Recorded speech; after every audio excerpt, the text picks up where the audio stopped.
The Israel-Hamas war is putting pressure on Republicans to act quickly on electing a new House Speaker tomorrow. Will it happen with both House Majority Leader Steve Scalise and Freedom Caucus co-founder Jim Jordan vying for the top job? There's even talk ousted Kevin McCarthy will run again. Joining me now is James Pethokoukis, economic policy analyst at the American Enterprise Institute and a CNBC contributor and author of the new book, The Conservative Futurist: How to Create the Sci-Fi World We Were Promised. Jim, welcome. Appreciate you joining me.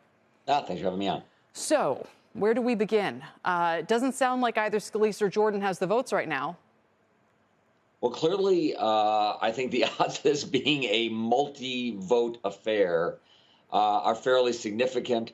I'm not sure the McCarthy effort is about really putting in returning Kevin McCarthy to the speaker's role, or just making things very difficult for Jordan and Scalise. I mean, listen, at this point, it's not beyond the realm of possibility that the next speaker is Kevin McCarthy. Do I think that's likely? Probably not.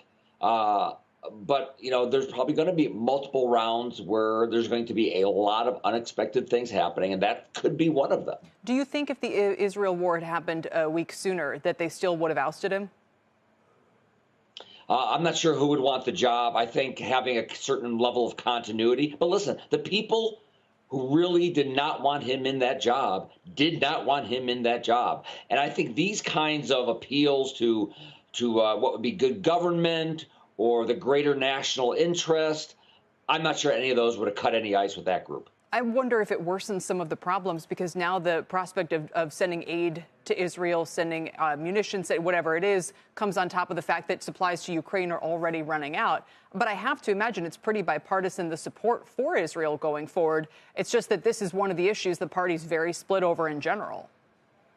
Right. Listen, there are a lot of things that need to get done. You mentioned aid to Ukraine, just, making sure the government can keep on running. That's up in the air. There's, a variety of other bills, permitting reform. And this is another thing. You're right. You would hope, at least, that both sides can come together. We can get a new speaker, and we can get the aid that Israel needs. That said, it looks more likely than not we could be headed for a shutdown, because this was the week they were supposed to pick the new speaker. It now looks like they're going to need at least another week. If it's into next week, that's only leaves 20-something days until November 17th, right? Listen, it's not going to surprise me that given this level of dysfunction, that we will get a shutdown and perhaps an extended shutdown. No one should think that we are entering a new era of togetherness in the House because Kevin McCarthy is gone.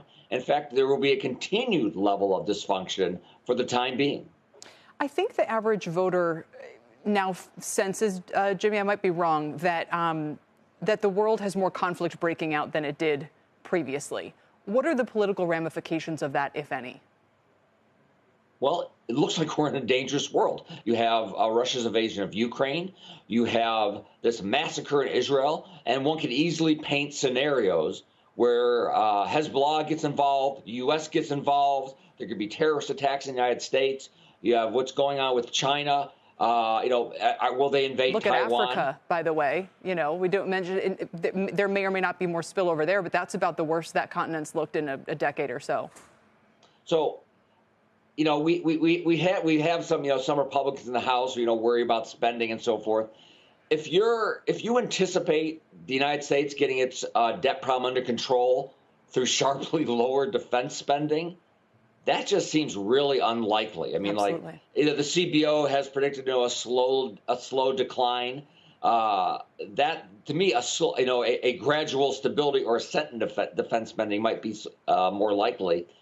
But I would hope that the seriousness of our global situation would create a new level of seriousness in our government, where we would look at leaders, for their serious policy proposals, not because they want to be on television or just or create a kind of media personality or become influencers like they're young YouTubers.